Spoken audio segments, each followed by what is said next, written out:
LISA est un dispositif conçu pour repérer et comprendre les besoins et les forces des élèves afin de mieux accompagner leur bien-être et leur santé mentale.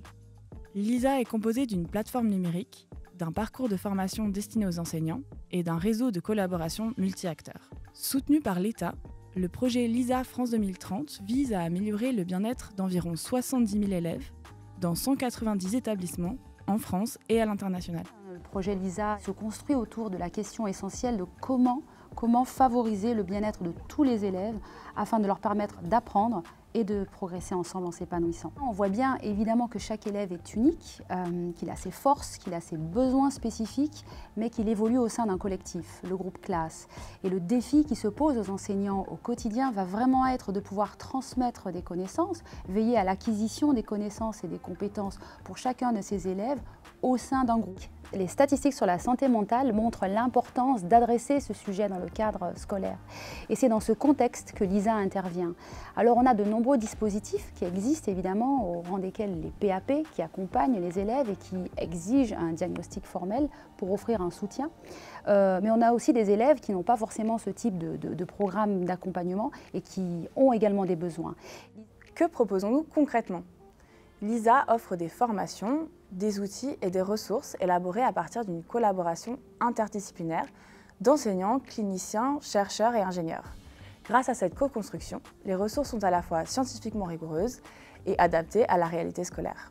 Au cœur de cette initiative se trouve une plateforme numérique qui comprend un outil de repérage et une base de ressources qui propose des interventions concrètes à mettre en place dans la classe.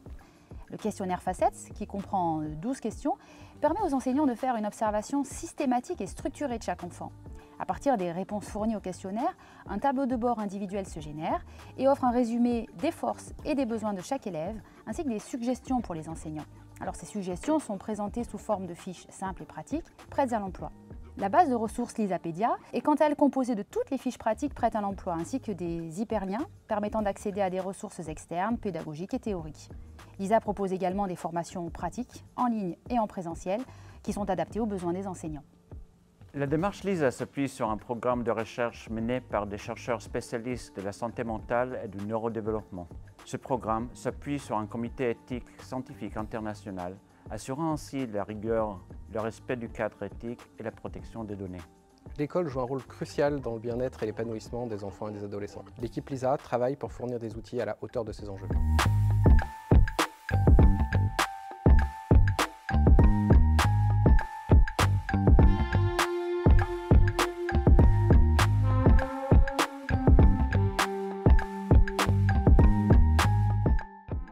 Nous accueillons donc Gwendoline Descanes-Godfrey, qui est docteur en psychologie, diplômée de l'Université Paris-Cité et spécialiste des troubles en neurodéveloppement, des troubles du neurodéveloppement. Pardon.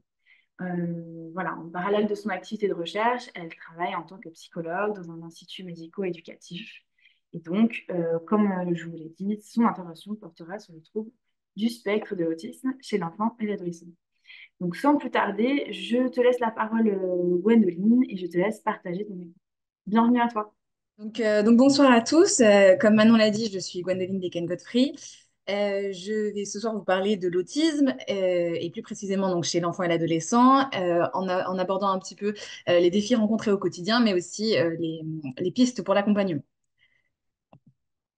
Alors, donc je vais commencer par faire une petite introduction, puis je vais vous parler des spécificités de l'autisme, des défis qui sont rencontrés au quotidien, de la prise en charge et de l'accompagnement, et puis je finirai par une petite conclusion. Alors, premièrement, pour introduire le sujet, pourquoi parler de l'autisme? Alors, l'autisme, c'est un trouble qui a une prévalence d'environ 1%. Donc, 1% de la population mondiale est concernée par ce trouble et les chiffres en France sont à peu près similaires. Le sexe ratio, il est d'environ 4 garçons pour une fille, même si on pense que les filles seraient un petit peu sous-diagnostiquées par rapport à ce chiffre-là. La prévalence de l'autisme, elle a augmenté ces dernières années et elle continue d'augmenter. Cette augmentation, elle peut s'expliquer par différents facteurs. La première chose, c'est l'amélioration des méthodes d'étude de la prévalence, tout simplement. Donc, on est plus performant là-dessus, donc on repère un petit peu mieux les personnes concernées. Alors, je vais vous parler un petit peu tout à l'heure du DSM, qui est une catégorisation des troubles. Euh, et donc, dans le DSM-4, qui était le précédent, il y a eu un élargissement des critères pour le diagnostic. Et donc, ça a pu inclure plus de personnes dans ce cadre-là. Il y a aussi une sensibilisation de la population générale et des professionnels au sujet de l'autisme. Donc, c'est quelque chose dont on parle de plus en plus. Donc, peut-être que ça amène de plus en plus de diagnostics. La pratique du diagnostic, elle s'est aussi pas mal développée. Et il y a aussi peut-être eu une réelle augmentation du nombre d'enfants qui est concerné. Ça, c'est peut-être en lien avec des facteurs contextuels, en tout cas. Ce trouble, il est présent dans tous les milieux sociaux. Alors, l'accompagnement, il peut varier en fonction des ressources des familles, mais le trouble même, en tout cas, il n'est pas spécifique à une classe sociale. En réponse à cette augmentation de la prévalence et au fait que beaucoup de personnes soient concernées finalement, depuis 2005, des stratégies nationales sont développées en France pour améliorer l'accompagnement des personnes autistes et de leurs familles. Et donc la dernière stratégie nationale en date, elle est pour la période de 2023-2027, et donc elle est encore en cours. Et enfin, la Haute Autorité de Santé a développé des recommandations de bonnes pratiques qui ont été publiées en 2012 et en 2018, qui permettent en fait d'orienter à la fois pour les professionnels sur le diagnostic et sur la prise en charge des personnes autistes, et ça dans le but d'unifier en fait les pratiques des différents professionnels, mais aussi d'établir des recommandations qui s'appuieraient sur des données qui se basent sur la recherche. Et donc, en tenant compte de tous ces facteurs, on observe que malgré des choses qui se mettent en place, parce qu'on a conscience de l'ampleur des enjeux en tout cas autour de l'autisme, les besoins ils restent présents à la fois en termes de recherche, de pratiques cliniques, de mesures gouvernementales et aussi de sensibilisation dans la population générale, comme voilà, dans les différents milieux. D'où l'intérêt de cette présentation.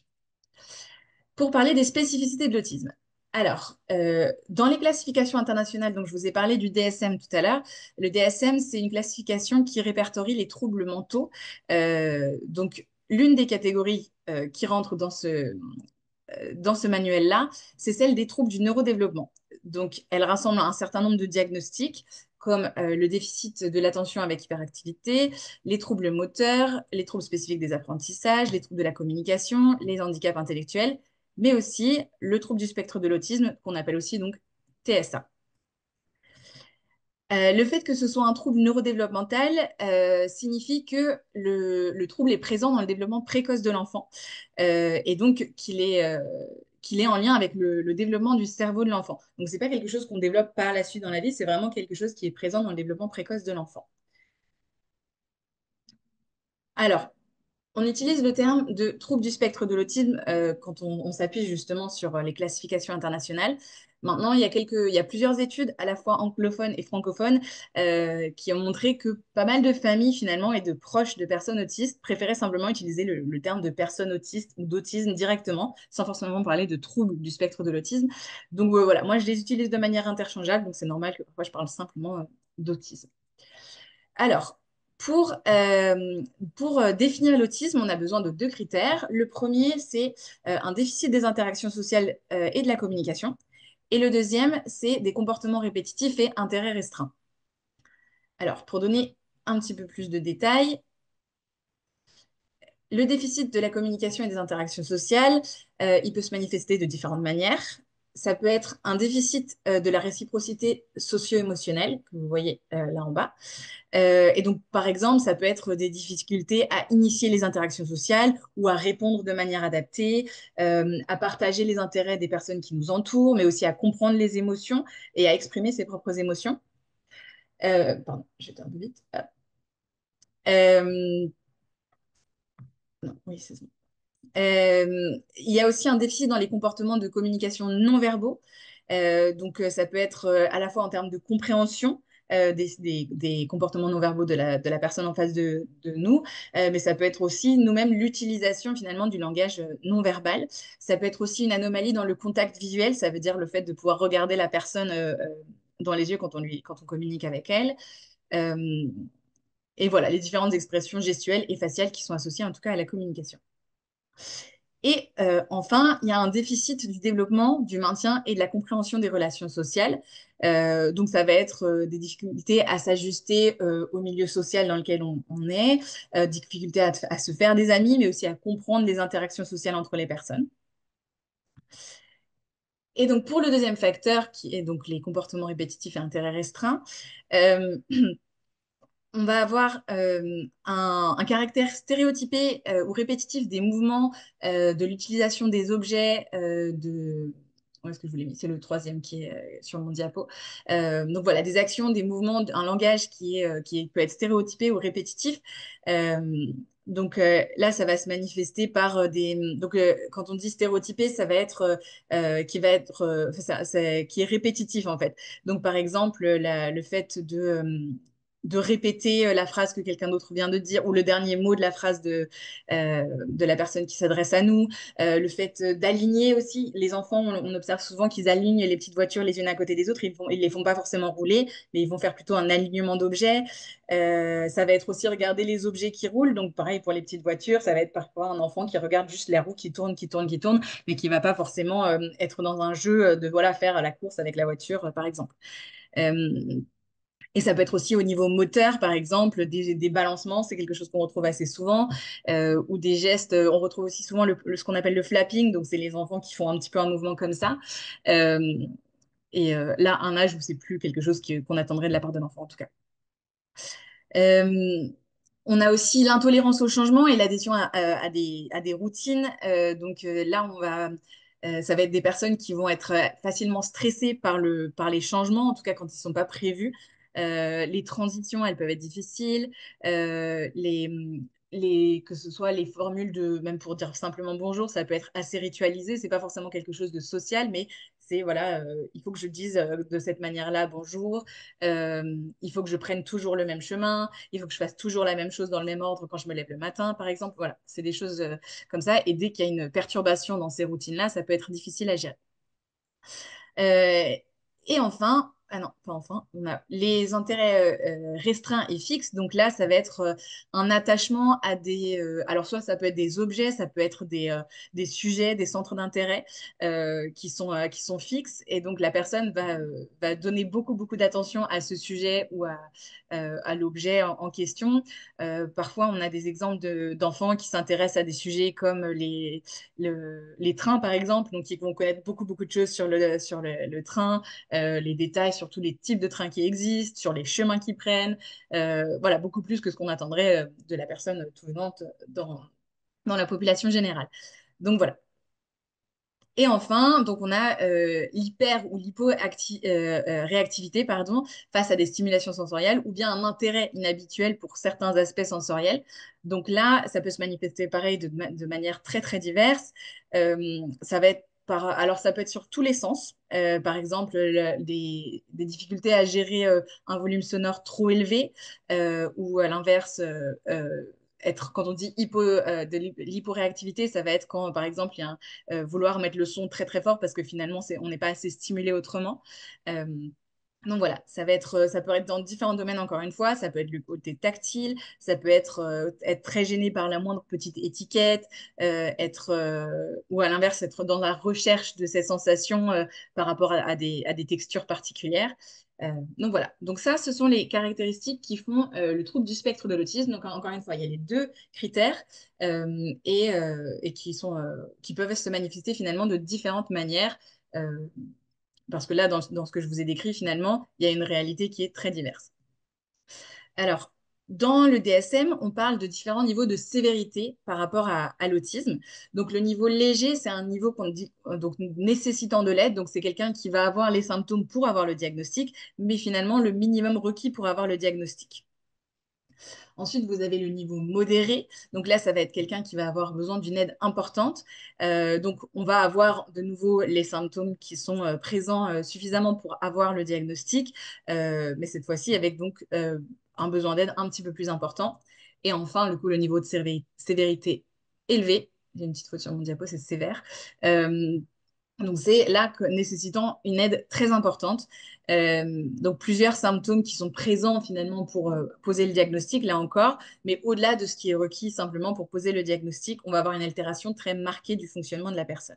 Et donc, pour poser le diagnostic en fonction du niveau de sévérité, on va s'appuyer sur l'importance du déficit dans chacun des critères que je vous ai présentés juste avant. Alors, en parallèle donc, de l'autisme, on a aussi fréquemment des comorbidités. Donc, les comorbidités, ce sont des troubles qui sont associés aux troubles primaires, donc là, le trouble du spectre de l'autisme.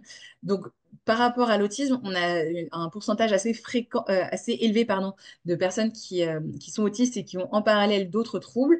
Je vous remets quelques exemples. On a les troubles du langage qui sont fréquemment associés à l'autisme, le handicap intellectuel, le déficit de l'attention avec hyperactivité, les troubles spécifiques des apprentissages, le trouble développemental de la coordination, les troubles de l'alimentation, les troubles du sommeil, les troubles dépressifs, les troubles anxieux, l'épilepsie, et il y en a encore plein d'autres, donc à la fois dans le domaine plus somatique et plus psychologique.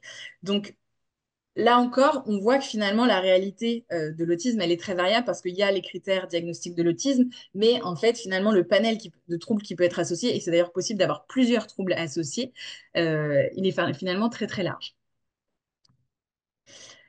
Alors, comment est-ce que ça se passe pour avoir un diagnostic d'autisme?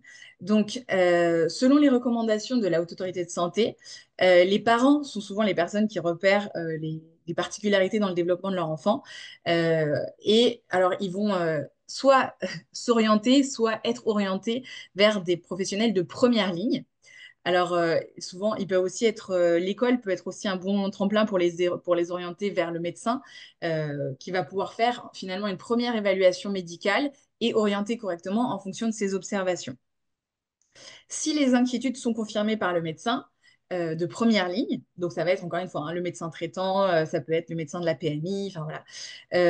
Et si les inquiétudes sont confirmées, le médecin va orienter vers des professionnels de deuxième ligne, qui sont des professionnels qui sont plus spécialisés dans le domaine de la pédopsychiatrie, par exemple les centres médico-psychologiques, et qui vont pouvoir faire de nouvelles évaluations et potentiellement poser le diagnostic si la situation est complexe, c'est-à-dire qu'ils ne sont pas en mesure de poser le diagnostic, mais qu'on a quand même observé des particularités, ils vont faire appel à des professionnels de troisième ligne. Donc là, ça va être des professionnels qui sont dans des centres spécialisés experts et qui vont faire des évaluations complémentaires pour poser le diagnostic d'autisme, ou en tout cas, le bon diagnostic est orienté correctement, notamment en termes de prise en charge. Mais donc, normalement, la troisième ligne est censée être pour les cas complexes seulement. Malheureusement, on sait que dans la réalité, ça se passe pas comme ça, c'est pas du tout aussi linéaire. Il y a énormément, même de cas simples, on va dire entre guillemets, c'est-à-dire de situations qu'on pourrait diagnostiquer beaucoup plus rapidement avec des professionnels de deuxième ligne et qui finalement passent par la troisième ligne parce que ils sont pas en mesure d'obtenir un diagnostic de la part des professionnels de deuxième ligne, ou en tout cas le parcours ne leur a pas permis d'arriver à cet endroit-là. Donc finalement, par rapport à l'autisme, on a des signes cliniques qui sont très variables, on a une sévérité qui est variable aussi, on a beaucoup de comorbidités qui sont possibles, donc encore une fois, hein, c'est des troubles associés, et il y a tous les facteurs contextuels qui rentrent aussi en jeu, comme la famille, la personnalité, l'âge, et donc finalement, les profils d'enfants autistes qu'on observe sont très hétérogènes, donc ça veut dire très divers. On peut avoir, par exemple, un enfant autiste avec un autisme sévère mais sans handicap intellectuel, c'est-à-dire qu'il a un fonctionnement cognitif tout à fait satisfaisant pour son âge. À l'inverse, on peut avoir un enfant avec un profil d'autisme léger, mais par contre avec un handicap intellectuel associé. Donc voilà, il y a différents niveaux à considérer et différents domaines à considérer. Pour accompagner l'enfant autiste, parce que finalement, en fonction du profil, les conséquences vont pas être les mêmes et les besoins vont être donc très variables. Alors, pour ce qui est des défis rencontrés au quotidien. Euh, alors, pour l'enfant autiste lui-même, il y a plusieurs difficultés potentielles qui peuvent suivre euh, le profil de l'enfant finalement. Et donc, ces difficultés, on va les évaluer de différentes manières en tant que professionnel. Donc, on peut avoir des difficultés dans le domaine de la communication et du langage, ça c'est quand même assez fréquent puisque ça fait partie du diagnostic de l'autisme. Pareil pour les interactions sociales. Au niveau cognitif, ça va dépendre du profil, encore une fois, certains vont avoir des difficultés, d'autres non. Au niveau sensoriel et moteur, ça va dépendre aussi. Le côté sensoriel, comme on l'a vu dans les critères, ça fait partie du diagnostic, mais encore une fois, la difficulté, elle n'est pas forcément au même niveau. Elle peut être très faible pour certains qui ont quand même le diagnostic d'autisme, et à l'inverse, elle peut être très forte, très envahissante, et donc nécessiter une prise en charge. Donc là, on est vraiment sur des domaines très larges hein, qui couvrent beaucoup de domaines de la vie de l'enfant. Il y a le côté émotionnel et les comportements qui y sont associés. Le domaine somatique aussi qui peut rentrer en jeu et l'autonomie dans le quotidien. Et enfin, les apprentissages scolaires qui peuvent être impactés aussi. Donc, on voit finalement que par rapport au profil de l'enfant, il y a un paquet de domaines qui peut être impacté, mais ce n'est pas l'ensemble des domaines qui va être impacté nécessairement pour tous les enfants. Peut-être que pour certains, tous les domaines vont être impactés. Pour d'autres, ce sera seulement un ou l'autre. Donc voilà, ça va être vraiment variable en fonction de l'enfant. Et donc, c'est pour ça que c'est important d'évaluer les difficultés de l'enfant pour pouvoir l'accompagner au mieux par la suite. L'enfant, il n'est pas tout seul. Il est dans un environnement et il interagit avec son environnement. Donc là, je vais vous montrer un schéma qui est une adaptation, enfin c'est le modèle de Bronfenbrenner qui est assez connu, mais je l'ai adapté en mettant les informations qui concernent plutôt l'autisme.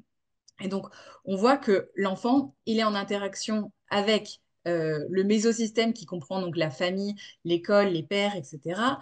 Il est en interaction avec l'exosystème qui concerne la famille étendue, le voisinage, et avec le macrosystème qui correspond à la société, la culture, la politique. Donc, vous voyez, c'est des systèmes qui entourent l'enfant et qui finalement sont de plus en plus larges. Et on a aussi le chronosystème, donc là, c'est par rapport au temps qui passe.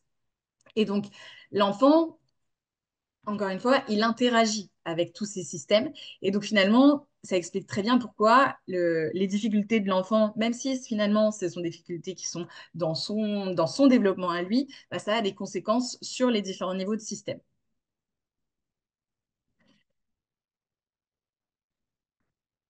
Dans le domaine familial, là encore, on peut avoir des difficultés qui vont dépendre du profil de l'enfant.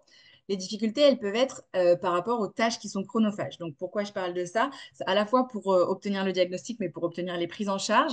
Le diagnostic, pardon, les démarches que les parents doivent faire peuvent être longues et compliquées.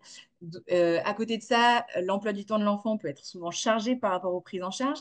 Donc finalement, le parent pourra avoir à amener l'enfant à différents rendez-vous. Et donc voilà, ça prend du temps, à la fois, encore une fois, pour la prise en charge, mais aussi pour les compensations par rapport au quotidien. Parce que ça peut être un enfant qui n'a pas un niveau d'autonomie qui est comparable à celui de ses pairs. Et donc, finalement, bah, le parent va devoir passer plus de temps à accompagner de l'enfant, comme on le fait avec un enfant qui serait plus jeune, par exemple.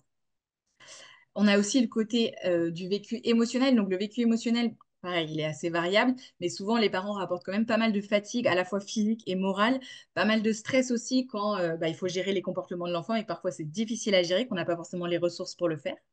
Euh, il peut y avoir aussi pas mal d'inquiétudes pour l'avenir de son enfant. Euh, J'avais aussi échangé avec une maman qui m'avait dit qu'elle était très en colère parce que finalement, elle avait bien conscience que son enfant était autiste, il avait été diagnostiqué, mais qu'elle ne se sentait pas aidée par rapport à ça. Euh, donc voilà, il y a tout un tas d'émotions que le parent peut ressentir et qui est pas facile à gérer au quotidien. Il y a aussi les coûts financiers. Donc, les coûts financiers, ils peuvent être en lien avec les prises en charge, avec le matériel peut-être qu'il faut acheter, les aménagements qui peuvent coûter de l'argent. Et les remboursements par la sécurité sociale sont assez variables. Ça va dépendre de la MDPH, mais aussi il y a certaines prises en charge qui ne sont pas du tout remboursées. Et en parallèle, donc c'est en lien avec les coûts financiers, mais aussi avec la vie professionnelle. Dans beaucoup de cas, il y a un parent qui va devoir, en tout cas, limiter sa vie professionnelle. Donc parfois, c'est passer à temps partiel, arrêter de travailler, parfois juste aménager les horaires de travail, devoir un peu abandonner l'idée d'évolution dans la carrière. Enfin voilà, il y a différents profils, mais en tout cas, il peut y avoir associé à ça une perte du salaire qui rejoint donc les coûts financiers aussi. Ensuite, il y a le côté de la vie sociale. Donc, dans la sphère familiale, l'enfant, il va avoir toujours ses difficultés de socialisation, mais ça peut aussi avoir un impact sur la famille. C'est-à-dire que la famille peut aussi limiter ses contacts sociaux, soit parce que c'est plus simple pour gérer les difficultés de l'enfant, mais aussi parce que parfois, ils se sentent stigmatisés en lien avec les difficultés de l'enfant. Et enfin, il y a le côté du fonctionnement familial qui peut être à ajuster, notamment parce que parfois c'est difficile de s'ajuster en tant que couple, par exemple, par rapport à l'éducation de l'enfant. C'est difficile de se mettre d'accord et de s'adapter de la même façon aux difficultés de l'enfant, parce que ça veut dire la comprendre, chacun les comprend à sa façon, et donc ça peut être difficile de se mettre d'accord. Il peut y avoir aussi une limitation dans tout cet aspect relationnel. Parfois, voilà, les relations avec l'enfant autiste, elles sont un peu particulières parce que les enfants ne vont pas forcément s'intéresser à leurs parents, à ce qu'ils font dans la journée, etc. Alors, malgré ça, il y a beaucoup de parents qui disent que la relation, elle est très particulière avec leur enfant autiste et que c'est quelque chose de très spécial et pas forcément que négativement, mais ça n'empêche pas qu'il peut y avoir des challenges qui sont associés. Il y a tout le côté quotidien aussi dans le fonctionnement familial, l'organisation qui est chargée, comme je l'ai dit tout à l'heure. Parfois, il y a des rigidités pardon, dans le quotidien en lien avec les particularités de l'autisme. Euh, il y a aussi le côté de la communication, donc pouvoir communiquer correctement avec son enfant qui peut avoir donc, des soucis de communication assez importants. Ça change en tout cas la dynamique familiale et ça peut être difficile à vivre au quotidien. Donc, comme je l'ai dit, tous ces domaines-là, ils ne sont pas forcément impactés. Ça va dépendre du profil de l'enfant. Ça va aussi dépendre de beaucoup d'éléments contextuels, comme les ressources de la famille, etc. Dans le domaine scolaire, alors, on a aussi quelques difficultés. Et alors, les défis, ils sont à la fois pour l'enfant, mais aussi pour les professionnels qui vont l'accompagner dans le milieu scolaire, comme les enseignants. Le manque de formation, pardon, des professionnels, par exemple, ça peut être difficile parce que c'est pas forcément dans la formation de base, mais le manque de formation fait que peut-être on n'appréhende pas forcément bien l'enfant et ses difficultés. Et à l'inverse, donc ça peut être à la fois difficile pour l'enfant qui du coup ne reçoit peut-être pas les ressources dont il aurait besoin à l'école, mais à l'inverse, c'est difficile à vivre pour l'enseignant qui peut se sentir démuni, même parfois en essayant de bien faire.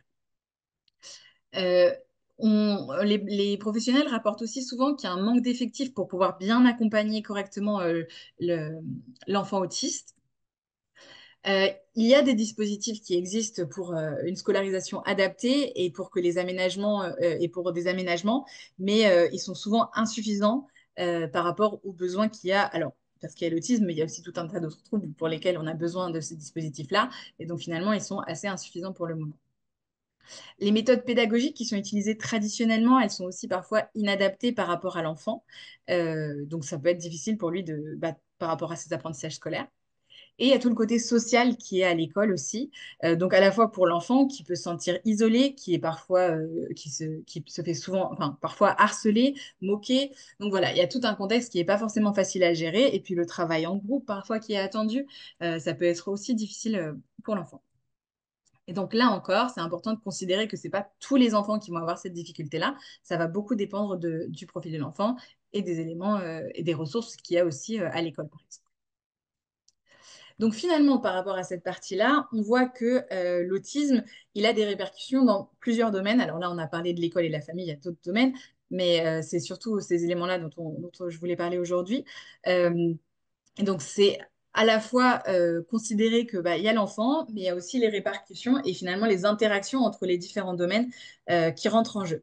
Et donc, à la fois les impacts dans les différents domaines, mais aussi les interactions entre ces différents domaines, ils sont à considérer en lien avec les prises en charge qui vont être mises en place.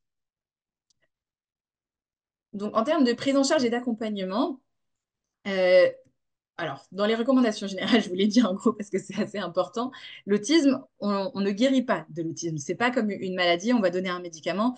D'ailleurs, il n'y a pas de médicament pour l'autisme. Il peut y avoir des médicaments qui peuvent aider par rapport à certains troubles qui sont associés. Par exemple, quand il y a de l'anxiété ou voilà, il y a des choses les médicaments peuvent aider, mais ils ne vont pas agir sur l'autisme même. Et donc, c'est important d'avoir en tête qu'on ne guérit pas de l'autisme. C'est un fonctionnement qui est dans le cerveau et qui reste, mais ça ne veut pas dire qu'on peut rien faire. Il y a des choses qu'on peut mettre en place pour accompagner l'enfant quand même. Alors, par rapport aux recommandations de la HAS qui ont été publiées en 2012, l'idée, c'est autant que possible agir précocement auprès de l'enfant. Là, ça va dépendre de quand est-ce qu'on observe les difficultés de l'enfant, de quand est-ce qu'un diagnostic est posé. Enfin voilà, il y a énormément de facteurs qui vont rentrer en compte, mais dans l'idée, plus on agit précocement, plus ce sera facile d'accompagner l'enfant. Il est très important de coordonner l'accompagnement, la prise en charge et de communiquer avec les différents acteurs. Ça, c'est un sujet sur lequel on n'est pas très très bon globalement parce qu'on a du mal à coordonner. C'est un peu, quand il y a des prises en charge, elles sont un petit peu éclectiques, chacune de son côté, et c'est très difficile d'avoir des temps de communication entre les différents acteurs. Il est aussi important d'évaluer fréquemment les besoins de l'enfant et donc de fixer des objectifs et de remettre à jour les objectifs en fonction des besoins de l'enfant. Alors, les méthodes qui sont recommandées, elles sont éducatives, comportementales et développementales. Et donc, quand on va accompagner l'enfant, que ce soit dans les prises en charge spécialisées, mais aussi dans les prises en charge, dans les accompagnements, on peut aussi mettre en place, en tant que parent ou en tant qu'enseignant, il y a des petites choses qu'on peut mettre en place en utilisant ces méthodes-là. C'est d'autant plus facile quand on a été accompagné sur ces domaines-là. Et donc, c'est pour ça que les professionnels spécialisés, c'est important qu'ils soient aussi en contact avec les différents acteurs et pas seulement avec l'enfant. Dans l'idée, cette prise en charge, il faut qu'elle soit dans le but de généraliser les apprentissages. Donc, si on va travailler dans un domaine, une des difficultés que les enfants autistes ils ont, ça peut être de généraliser. Donc, ça veut dire que peut-être qu'on va développer des compétences sociales dans un certain groupe de travail à ce sujet-là, avec quelques enfants, avec un professionnel spécialisé. Mais si ensuite l'enfant il n'est pas capable de généraliser au domaine scolaire, par exemple, ben, il va falloir vraiment l'accompagner là-dessus. Il y a des procédures qu'on peut mettre en place pour aider à la généralisation de ces apprentissages. Et ça doit vraiment faire partie des buts quand on met en place une prise en charge. Et enfin, donc, c'est important de considérer les besoins de l'entourage. Donc, ça veut dire que, c'est ce qu'on a dit tout à l'heure, les difficultés de l'enfant, elles ont des répercussions dans d'autres domaines. Et donc, l'entourage, il peut avoir des besoins par rapport aux difficultés qu'ils rencontrent à la fois en lien avec l'enfant, mais aussi par rapport à eux-mêmes. Le vécu émotionnel, on l'a vu, il peut être très compliqué, notamment pour la famille, mais aussi les enseignants. On parle beaucoup de burn-out par rapport à des enseignants qui ont à accompagner des enfants avec des troubles du comportement et qui n'ont pas les ressources pour le faire. Donc, c'est important de considérer voilà, pas seulement il y a l'enfant, il faut accompagner l'enfant parce que ça facilitera la vie de tout le monde, mais aussi accompagner les personnes qui l'entourent. Pour donner des éléments un petit peu plus spécifiques, alors je ne vais pas rentrer dans les détails des méthodes éducatives, comportementales et développementales, mais je vous ai mis les noms de celles qui sont recommandées finalement par la HAS. Donc le programme TEACH, la méthode ABA, l'ESDM et la thérapie d'échange et de développement. Donc TEACH, ça veut dire Treatment and Education of Autistic and Communication for Handicapped Children. ABA, c'est Applied Behavioral Analysis, donc c'est l'analyse appliquée du comportement. Le SDM, c'est Early Start Denver Model, donc c'est un accompagnement précoce pour les enfants autistes. Et donc TED, c'est la thérapie de l'échange et de développement. Pardon. Et donc, en fait, ces méthodes-là, elles sont toutes éducatives, comportementales et développementales. Et elles permettent quand même de mettre en avant quelques points principaux. Alors, encore une fois, si on regarde les détails de toutes ces prises en charge, de toutes ces méthodes, en tout cas, il y a beaucoup plus de détails que ça. Là, c'est vraiment très introductif ce que je vous mets là. Mais c'est des éléments qui peuvent quand même faciliter un petit peu l'accompagnement déjà, même sans aller trop loin dans la connaissance de ces méthodes-là. Donc, pour accompagner un enfant autiste, c'est très, très important de créer une relation positive avec lui.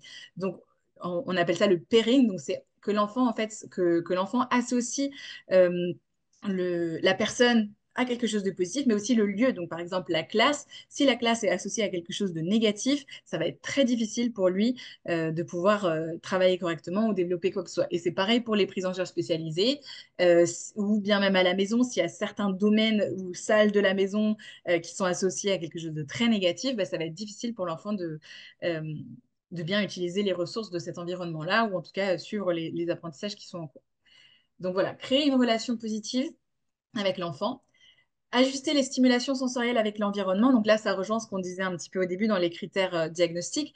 Le côté sensoriel, il peut être très difficile à vivre pour l'enfant. Et en fait, les personnes neurotypiques, c'est les personnes qui n'ont pas de troubles du neurodéveloppement. Les personnes neurotypiques ne vont pas forcément avoir cette conscience des stimulations sensorielles et finalement, pour la personne, c'est très difficile à vivre. Et donc, c'est pas parce que nous, on a le sentiment que la lumière, elle est pas trop forte, peut-être que pour l'enfant, elle sera très forte. Donc, travailler dans cet environnement-là, ce serait très compliqué. Donc, voilà, pouvoir adapter l'environnement un petit peu, euh, c'est important pour que l'enfant puisse travailler dans des bonnes conditions. Que ce soit dans le milieu scolaire, encore une fois, ou dans les prises en charge, ou même à la maison pour les apprentissages de l'autonomie dans le quotidien.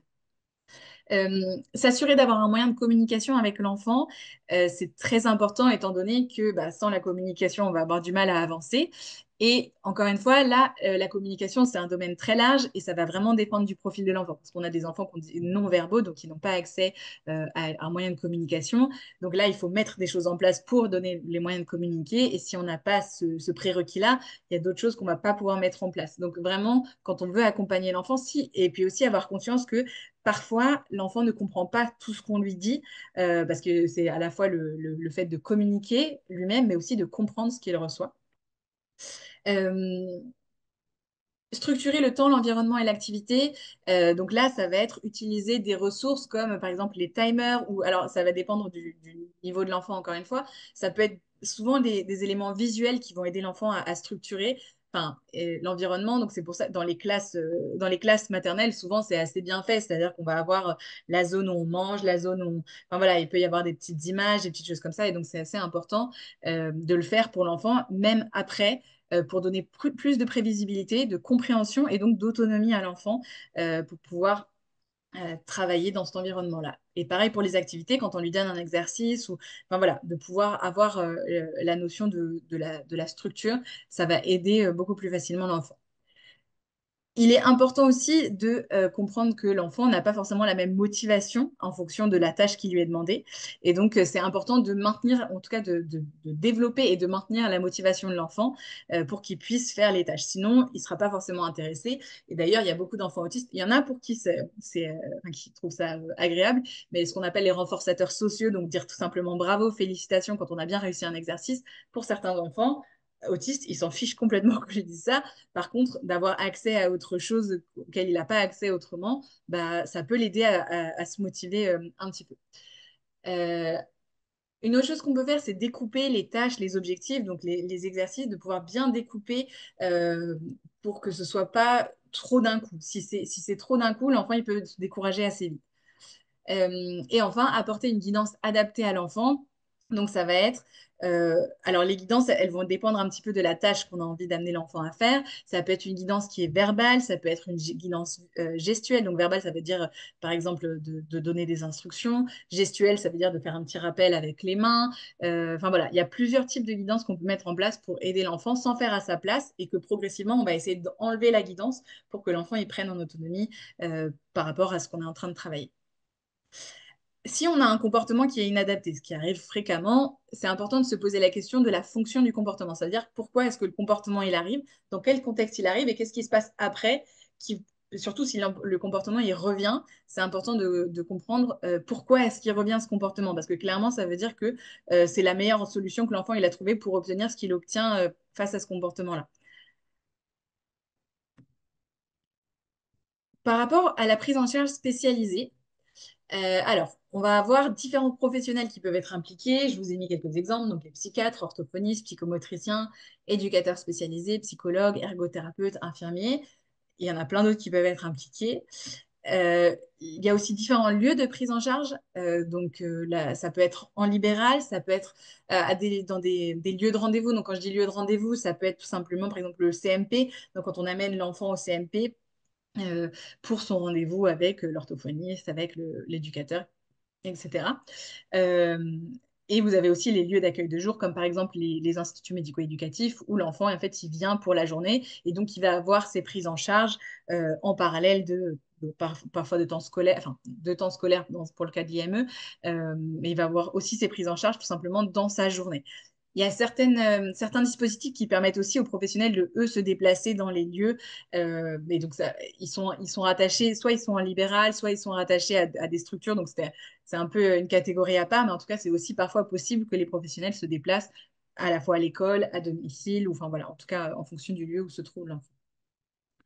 Et donc, les professionnels vont trouver les différentes modalités qui seraient adaptées à l'enfant. Donc, ça peut être un travail en groupe, ça peut être un travail en individuel, et il va falloir aussi voir la fréquence. Donc, est-ce que l'idée, c'est de faire une séance qui est quotidienne, parce que c'est vraiment un sujet qu'il faut travailler très, très fréquemment pour que ce soit ancré pour l'enfant, plutôt hebdomadaire, plutôt mensuel, ou voilà, pour certaines prises en charge avec le psychiatre, ça peut être un petit peu moins fréquent aussi. Enfin, voilà, ça va dépendre vraiment de l'objectif de la prise en charge.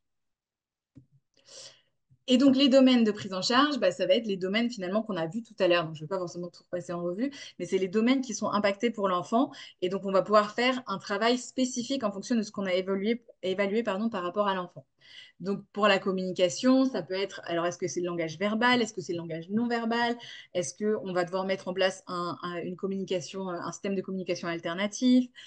Pour les interactions sociales, ça va être, par exemple, travailler le jeu, les règles sociales, l'imitation. Tout simplement voilà, développer des relations. Le domaine cognitif, ça va dépendre peut-être, est-ce qu'il a des difficultés autour de la représentation spatiale, la représentation temporelle. Au niveau sensoriel, bah, ça va dépendre un petit peu de ses particularités sensorielles. Est-ce qu'on va travailler sur des aménagements sensoriels ou bien plutôt essayer de le désensibiliser par rapport à certaines textures qui sont un peu compliquées pour lui. Et au niveau moteur, bah, est-ce qu'on travaille la motricité fine, la motricité globale? Donc voilà, il y a plusieurs choses qu'on peut travailler dans ce domaine-là aussi. Au niveau émotionnel, bah, déjà pouvoir reconnaître les émotions, pouvoir les exprimer et puis trouver des stratégies de régulation émotionnelle. C'est important pour l'enfant. Et encore une fois, ça va dépendre vraiment de ce qu'on a évalué parce qu'il y a certains enfants qui ont quand même quelques compétences et d'autres pour lesquels il faut vraiment reprendre euh, les bases. Euh, Dans le domaine somatique, bah, ça va être tout ce qui concerne les soins. L'autonomie dans le quotidien, ça va être bah, tout ce qui est l'entretien personnel, l'hygiène, la participation à la vie collective, etc. Et puis les apprentissages scolaires, donc c'est pouvoir adapter le type de scolarisation en fonction des besoins de l'enfant. Et à ne pas oublier aussi, donc les parents dans tout ça, ça va être des acteurs de la prise en charge, parce que, encore une fois, je l'ai dit tout à l'heure, il y a beaucoup d'enfants autistes qui ont des difficultés pour la généralisation. Et donc, finalement, les parents sont des ressources absolument énormes pour pouvoir faire ce travail de généralisation, finalement, dans le quotidien de l'enfant, ce qui est le plus important. Et donc, de pouvoir accompagner les parents à la fois sur de la psychoéducation, c'est-à-dire expliquer quels sont les troubles et surtout comment est-ce qu'on peut faire face à ces troubles dans le quotidien, peut-être faire de la guidance parentale par rapport à des objectifs spécifiques, c'est-à-dire, bah, voilà, moi je suis en difficulté pour que mon enfant il arrive à manger ou à, je ne sais pas, s'habiller tout seul. Enfin voilà, faire de la guidance parentale, en tout cas sur les domaines qui font défaut par rapport à l'enfant, encore une fois, en fonction de son profil. En termes de scolarisation, donc, alors, la loi du 11 février 2005, elle prévoit en fait finalement la scolarisation pour tous, donc pour toutes les personnes qui ont un handicap comme l'autisme. Et donc, il y a différents types de scolarisation qui existent. Donc, la première option, c'est la scolarisation individuelle en classe non spécialisée dans un établissement d'éducation nationale. Donc, ça va être le milieu, entre guillemets, ordinaire, avec ou sans aménagement. La deuxième option, ça va être la scolarisation collective, donc dans une classe spécialisée. Donc, par exemple, on peut penser aux classes Ulysse. Et donc là, pour la deuxième option, c'est bien dans un établissement de l'éducation nationale. La troisième option, c'est la scolarisation en unité d'enseignement dans un établissement de santé ou médico-social. Donc là, je prends l'exemple encore une fois de l'IME, l'Institut médico-éducatif, où en fait, finalement, bah, il y a des temps de classe qui vont être beaucoup plus adaptés au profil de l'enfant. Et on a aussi, du coup, la possibilité de l'enseignement à domicile avec le CNED, si jamais, voilà, il y a la possibilité que ce soit suivi. Donc, ces types de de scolarisation, ils vont dépendre du profil de l'enfant, mais aussi de l'acceptation des parents en fonction de, voilà, de ces différentes options, j'ai envie de dire, et aussi des places qu'il y a dans les dispositifs qui existent. Donc voilà, ça va dépendre de pas mal de facteurs. On aimerait bien que finalement chaque enfant soit dans le type de scolarisation qui lui correspond. Ce n'est pas forcément le cas parce qu'il y a énormément de facteurs qui rentrent en jeu là-dedans. Juste Gwendoline, Oui, je m'engouffre dans ta présentation juste pour te dire de penser à conclure dans pas trop longtemps. Même ça si tu marche, ne peux pas tout dire, les personnes pourront poser des questions par la suite. ça Merci. marche. Du coup, il y a aussi les aménagements scolaires qui peuvent être mis en place.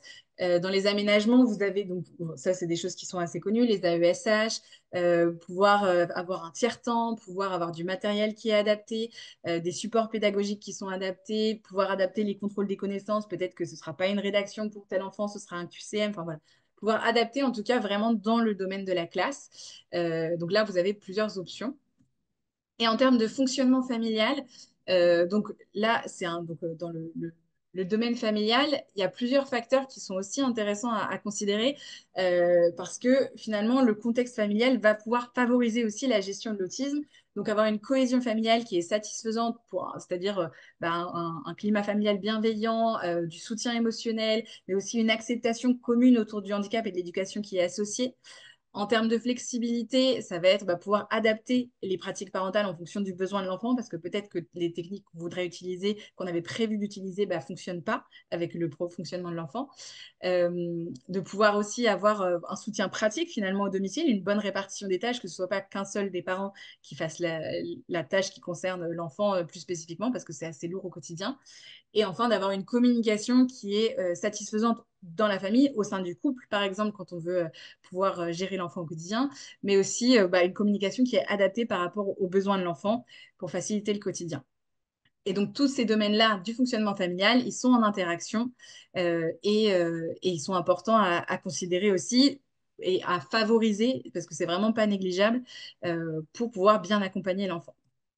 Donc, pour finir sur cette partie-là, c'est simplement dire que il y a beaucoup d'interactions entre les différents champs d'action euh, qui sont, qui sont possibles. Donc, au niveau de l'école, des spécialistes de la famille, et tout ça autour de l'enfant, mais finalement en interaction les uns avec les autres pour plus d'efficacité, tout en sachant que, en termes de champ d'action, on a d'énormes limites aussi par rapport au manque de formation dans les différents domaines, le manque de professionnels, le manque de dispositifs, le manque de moyens et et les difficultés qu'on a pour la coordination, puisque les acteurs sont très variables et aussi à différents endroits. Donc, pour conclure, je vais vous remettre du coup juste des éléments que j'ai déjà mentionnés. Donc, je vais le dire très rapidement. L'autisme, c'est quoi? C'est un trouble neurodéveloppemental qui concerne 1% de la population mondiale. On le diagnostique avec deux critères, le déficit des interactions sociales et de la communication et les comportements répétitifs à intérêt restreint. Et c'est important de considérer qu'il y a une grande hétérogénéité dans l'autisme, donc ça veut dire des profils très variables et donc des besoins variables. Les impacts, ils vont être variables étant donné que les profils le sont. Donc, différents domaines vont pouvoir être impactés à la fois pour l'enfant, mais aussi pour l'entourage, notamment familial et scolaire. Et c'est pas négligeable de considérer que à la fois les difficultés de l'enfant vont pouvoir avoir un impact sur le domaine familial et scolaire, et inversement, le domaine familial et scolaire vont avoir un impact sur l'enfant au quotidien. Donc, parce que ces domaines sont en interaction. Et donc, pour finir, comment agir? Donc, je le répète, on ne guérit pas de l'autisme, mais il y a quand même des choses qu'on peut mettre en place pour une meilleure qualité de vie de l'enfant, mais aussi de l'entourage. Et donc, les actions, elles sont à mettre en place par rapport à des prises en charge spécialisées, mais pas seulement et surtout pas tout seul. Au domicile aussi, c'est important, à l'école et surtout en interaction les uns avec les autres. Voilà.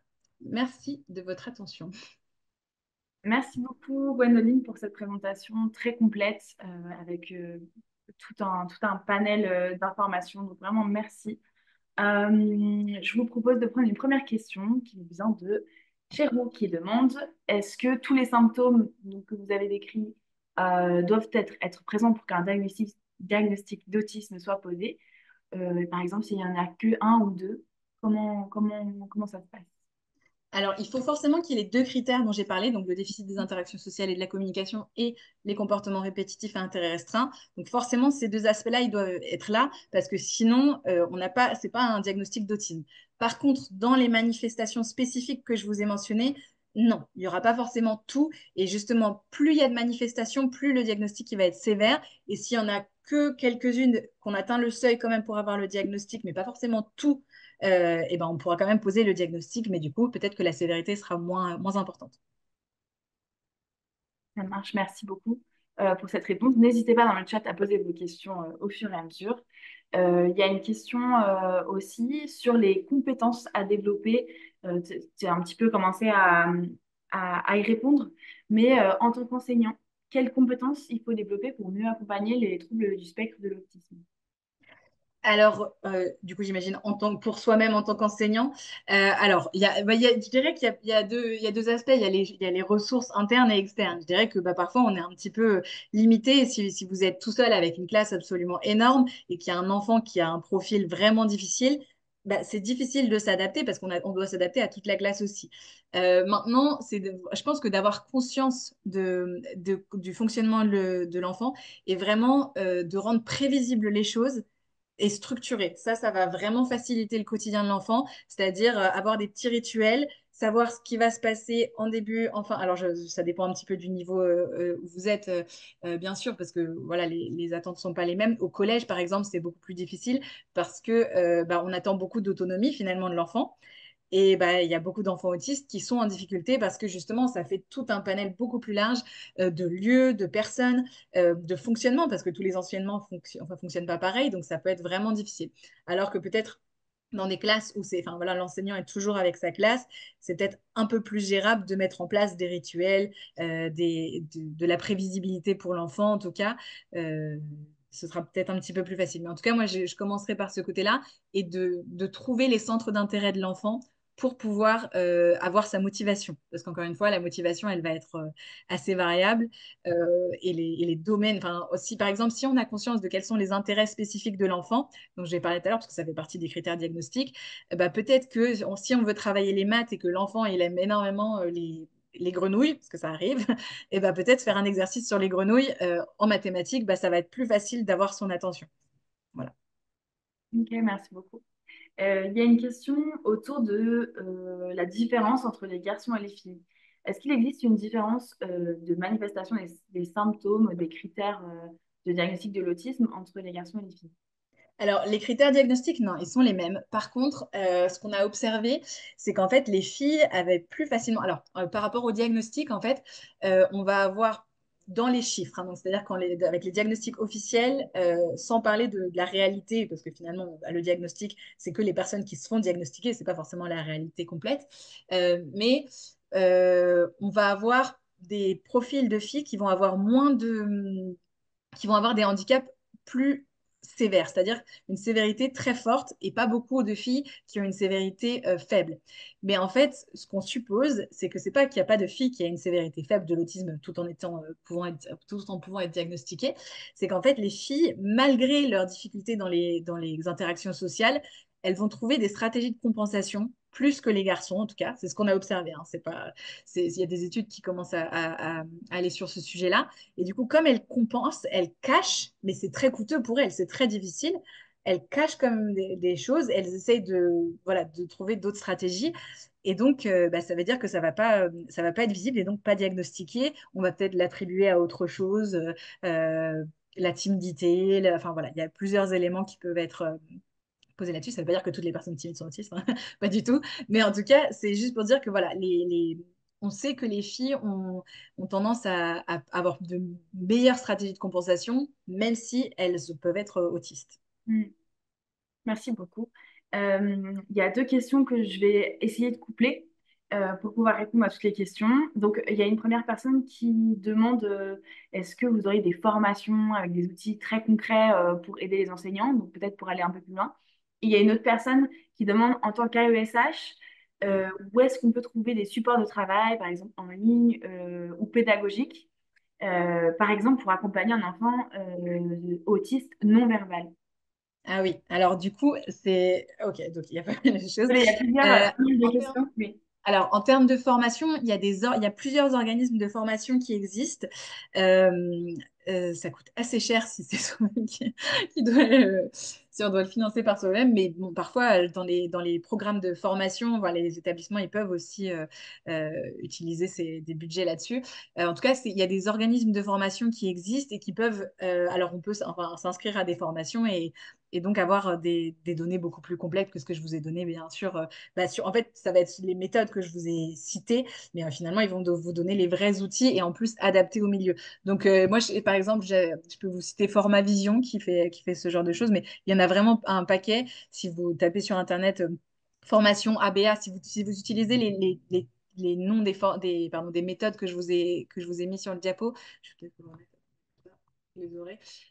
Donc sur le programme Teach, l'ABA, le SDM. Alors le SDM, c'est pour très très jeune, hein, donc voilà. Donc vous avez Teach, ABA, ESDM et le TED. Alors TED, en général, c'est peut-être pas le plus simple à mettre en place à l'école, mais en tout cas, le Teach et ABA, si vous tapez ça, ça peut vous donner des éléments de voilà, quels organismes de formation peuvent faire ça. Et alors, pour les ressources, j'ai envie de dire, c'est une grande difficulté parce que les ressources, il y a des choses qui existent en ligne par rapport, par exemple, des pictogrammes, des petites choses comme ça. Euh, mais en ligne, c'est honnêtement assez insatisfaisant. Donc, moi, j'aurais tendance à dire, voilà, si l'enfant non-verbal, il est suivi par des professionnels à l'extérieur, j'espère orthophoniste s'il est non-verbal, après c'est pas toujours sûr, mais l'orthophoniste normalement pourrait donner des pistes. Et s'il n'y a pas d'orthophoniste, même psychologue, éducateur spécialisé, enfin voilà, il pourrait avoir des ressources.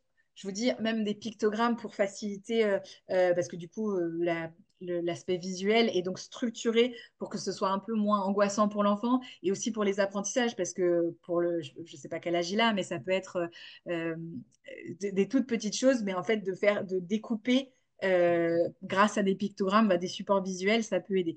Donc, encore une fois, il y a certaines banques de données de pictogrammes qui existent pareil, sur Internet, qui sont gratuites. Donc, il y a des choses qu'on peut utiliser. Elles ne sont pas forcément complètes, mais il y en a qui sont qui ont pas mal de choses pour au moins commencer. Et après, voilà, s'il y a moyen de se mettre en contact avec des professionnels spécialisés qui ont aussi des outils et qui vont pouvoir adapter les outils, parce que souvent, c'est ça aussi la difficulté. Les outils qu'on va trouver sur Internet, ils vont pas être tout faits, tout bien faits pour l'enfant exactement, parce que je vous ai dit, la variété de profils, elle est énorme. Donc, finalement, quand moi, j'accompagne un enfant autiste, je vais adapter chaque outil à l'enfant que j'accompagne. Alors, j'ai une petite base du coup, mais je vais quand même devoir réajuster l'outil. Donc voilà, si vous pouvez avoir accès à des professionnels qui, déjà, c'est super chouette que vous ayez envie d'avoir accès à ces ressources parce que c'est parfois difficile. Mais en tout cas, de ne pas hésiter à prendre de contact avec les professionnels qui accompagnent l'enfant autant que possible, au minimum à la famille, si la famille peut faire le biais entre entre l'école et la prise en charge spécialisée. Hmm. Merci beaucoup. Alors, juste une petite précision, il est 19h02, mais si tu es OK, Gwendoline, de juste répondre à encore une ou deux questions. Oui. Ouais, donc Antonina vous a envoyé dans le chat un petit questionnaire d'évaluation et un lien pour vous inscrire au prochain webinaire. Si vous devez filer, il n'y a pas de souci. Merci beaucoup de votre participation. Et du coup, j'enchaîne avec une autre question qui, euh, qui rejoint un peu ce que enfin, qui parle justement de ce processus de diagnostic qui n'est pas aussi linéaire que ce que tu as montré. Une personne demande comment avoir un diagnostic posé après un bilan avec hypothèse de troubles du spectre de l'autisme dans un délai raisonnable. Délai Ah, raisonnable. C'est la difficulté. Alors, ça va dépendre à quel niveau on est. Il y a des choses qui sont pas très connues qui s'appellent, enfin des dispositifs qui s'appellent, alors il y a les PCO, donc c'est les coordination et évaluation, le premier mot, je sais plus. Plateforme de coordination et d'évaluation. Et donc, les PCO, elles peuvent donner accès à un diagnostic plus rapidement que de passer justement, quand je vous ai mis les, comment dire, les professionnels de troisième ligne, souvent le temps d'attente, il est énorme. Il est vraiment énorme. Donc c'est difficile. Et en fait, en deuxième ligne, parfois les CMP, moi j'ai des parents qui m'ont expliqué ça, alors que normalement ils sont censés pouvoir faire le diagnostic, mais dans les faits, ils ne le font pas forcément. Enfin, il y a certains CMP qui disent, bah non, on ne peut pas faire les évaluations, etc.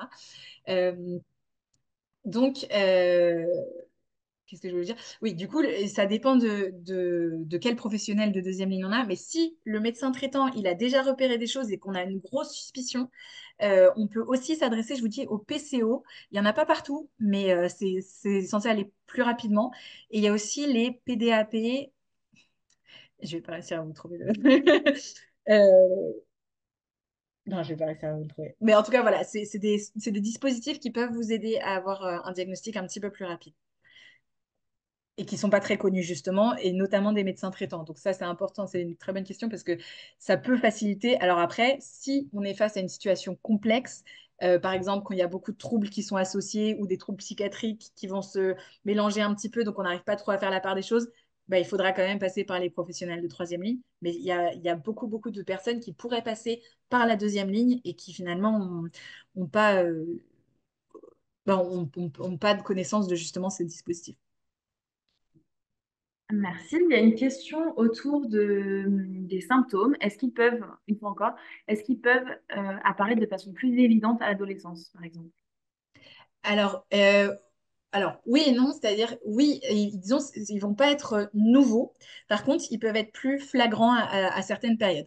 Pourquoi? Parce que, par exemple, quand on arrive au collège, donc l'adolescence, et ben finalement, je vous l'ai dit tout à l'heure, la demande d'autonomie, elle est beaucoup plus importante. On n'a pas une seule, ma maîtresse, c'est machin, je rentre dans ma classe, je pose je pose mon pull, je fais, enfin voilà. Et ben en fait, finalement, il faut que moi, je me déplace d'une classe à l'autre, etc. Et donc, finalement, ça peut être plus évident, on peut le repérer plus parce qu'il y a des attentes plus élevées.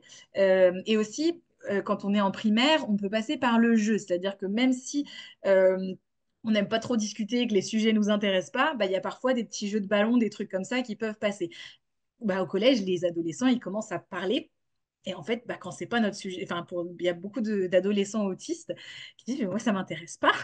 Et donc, voilà, ça peut effectivement être plus évident à certaines périodes, comme l'adolescence, parce qu'il y a des attentes qui sont différentes et donc ça peut se manifester plus. Donc, encore une fois, c'est des choses qui, si on regarde bien, étaient déjà présentes avant, mais ça se manifeste de manière beaucoup plus importante à cette période où les attentes sont différentes. Merci beaucoup. Cette réponse va du coup clore ce webinaire. Donc, je t'invite, donc, premièrement, un énorme merci à toi, Gwendoline, de prendre le temps de présenter ce trouble-là, les pistes d'intervention et de répondre aux questions. C'est vraiment très précieux. Il y a beaucoup de personnes qui remercient sur le chat. Voilà, donc on est vraiment ravis de t'avoir compté parmi nos intervenantes.